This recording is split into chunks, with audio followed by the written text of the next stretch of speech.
Welcome to Now in the 90s, where we look at the game releases of 30 years ago today. This week, one of the rarest NES games ever, helicopter action, and a movie tie-in game. Hi, I'm your host Jared, and today is October 28th, 1992.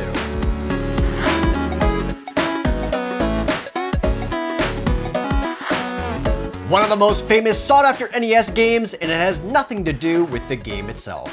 Released on October 22nd, 1992, was Little Samson. Little Samson is a side-scrolling action platformer, running, jumping, and attacking to defeat enemies. You play as Little Samson, but can also play as his three friends, Kikira the Dragon, Gam the Golem, and Ko the Mouse. Each have their own abilities, like Kikira can fly, Gam is immune to spikes, and Ko is small and nimble. Similar to the original TMNT NES game, you can freely swap between the four characters at any time, each having their own health bar. As you play, you can find power-ups to upgrade a character's maximum health and potions to restore them whenever, which is helpful to have for the numerous bosses at the end of the stages. Gameplay-wise, Little Samson plays and controls very similar to something like Mega Man, which makes sense since it was developed by a few developers who left Capcom. The game director was Shinichi Yoshimoto, who previously worked on the arcade games Strider and Ghouls and Ghosts. It's easily one of the best games on the NES, and often overlooked. The gameplay is tight and fun, sporting some of the most impressive graphics the NES could push out. Look at some of these bosses. There's so much detail in every frame of animation that even just visually, this stands out far above 90% of the NES games out there. It's really good. Around this time, everyone was all about mascot characters. Nintendo had Mario, Sega had Sonic, Capcom had Mega Man.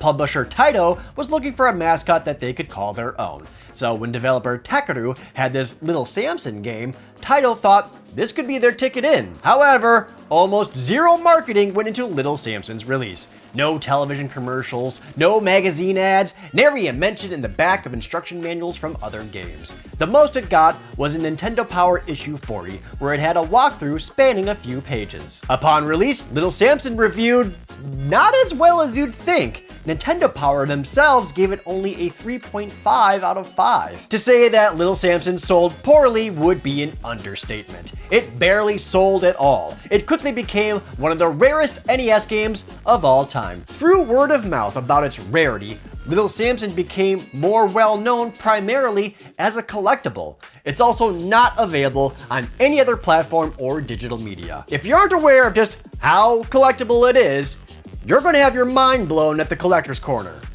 or get really upset. Another week, another movie tie-in game, also released this week in 1992, was Alien 3 for the Sega Genesis. Alien 3 is a side-scrolling run-and-gun game based on the Alien 3 movie, which released in May of 1992. In it, you play as Ellen Ripley, running through a prison colony, blasting away aliens, picking up new weapons, accessing doors, and crawling through vents. The main goal is to rescue all the other surviving prisoners and then reach the exit all within a time limit. And if that wasn't stressful enough, you have limited ammo. It's actually a pretty sweet game. The time limit is a bit more forgiving than you would think, and having to be resourceful with weaponry and ammunition gives a bit more thought to the usual run-and-gun gameplay. Review outlets were also impressed. The all-new Game Fan magazine awarded it with the best movie game of the year. GamePro magazine rated it with a near-perfect score. The Alien 3 video game would get ported to numerous platforms. In 1993, there would be a version made for the NES, SNES, Game Boy, and Game Gear, and a UK exclusive version for the Sega Master System. Your eyes are not deceiving you.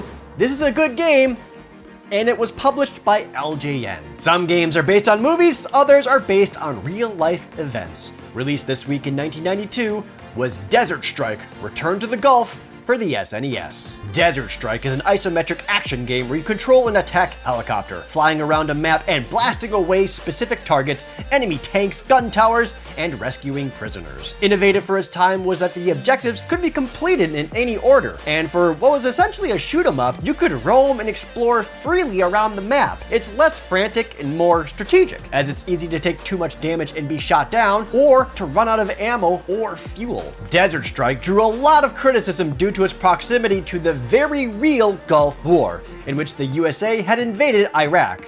the first time. There were even claims that veterans were burning copies of the game.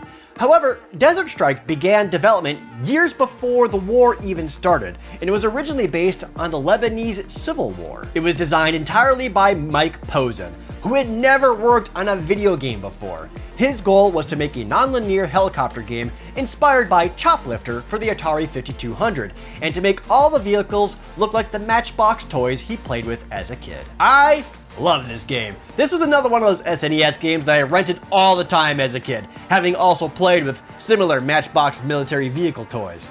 It's also hard, and I never got past the first stage. Review outlets also loved it. GamePro magazine rated it highly, not with scores, but just with excited faces. Electronic Gaming Monthly also scored it with an average of a 7 out of 10, and Desert Strike shot up the sales charts and stayed at the top 10 for some months, which, at the time, was the best-selling game ever for Electronic Arts. It was originally released on the Sega Genesis in March of 1992, and proved to be such a huge hit, it made publisher EA quickly make ports for the SNES, Amiga, Atari Lynx, Game Boy, Game Gear, and Sega Master System. All the ports did get some slight censorship, as the Sega Genesis original has a scene of a prisoner being lowered into a barrel of acid, whereas the others have them being shot dead in a cage, which I guess is more humane or whatever. Desert Strike would go on to get some sequels.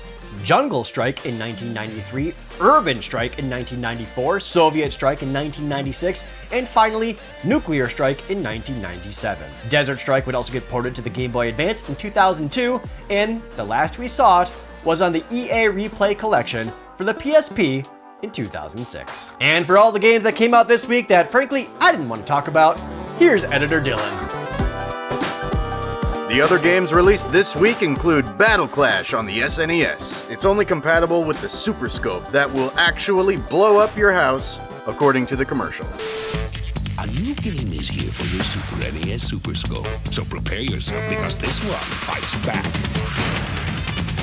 Introducing Battle Clash. 10 levels where monster machines get totally in your face.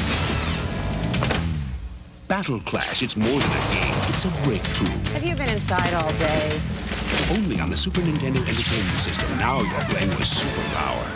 Well, maybe that's why I never got a Super Scope. But Battle Clash is just one-on-one giant mech battles, so you can't go wrong. And apparently, it features the same composer as Fire Emblem, Neato. The last SNES game that came out this week was TKO Super Championship Boxing. I landed double the amount of punches that my opponent did, and I still lost. Nothing too memorable, but why is the cover in Predator Vision? Probably to flawlessly segue into Predator 2 on the Genesis and the Game Gear. It's a top-down shooter similar to Smash TV or Zombies Ate My Neighbors, I guess. You mostly explore the city to save hostages and just shoot standard human thugs, only fighting actual alien predators in the final level. Jeez, first Aliens 3, then Predator 2? Can we possibly get any more movie sequel tie-in games? Well, Game Gear's got you covered with Batman Returns. It's a 2D side-scroller that oddly starts out as a Spider-Man-esque vertical scroller. The cool thing about it is the branching levels you get to choose.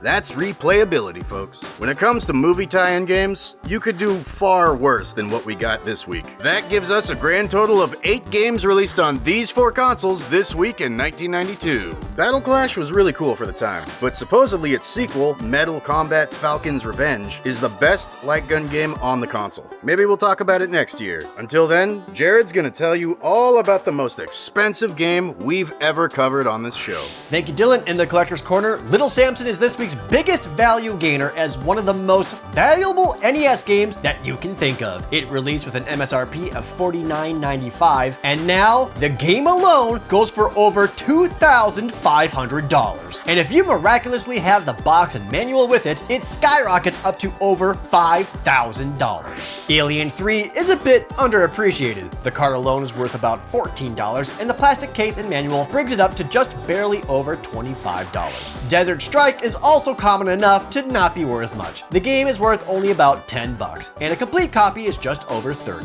which, if you can find it for either price, that's a good deal for a fun game. And that's it for today. Next week, an arcade classic comes home, and the birth of Wario. I'm your host, Jared, and this was Now in the 90s.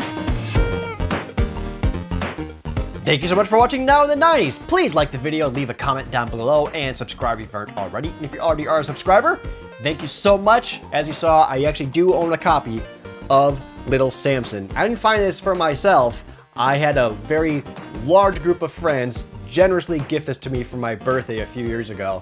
Thank you guys so much for this.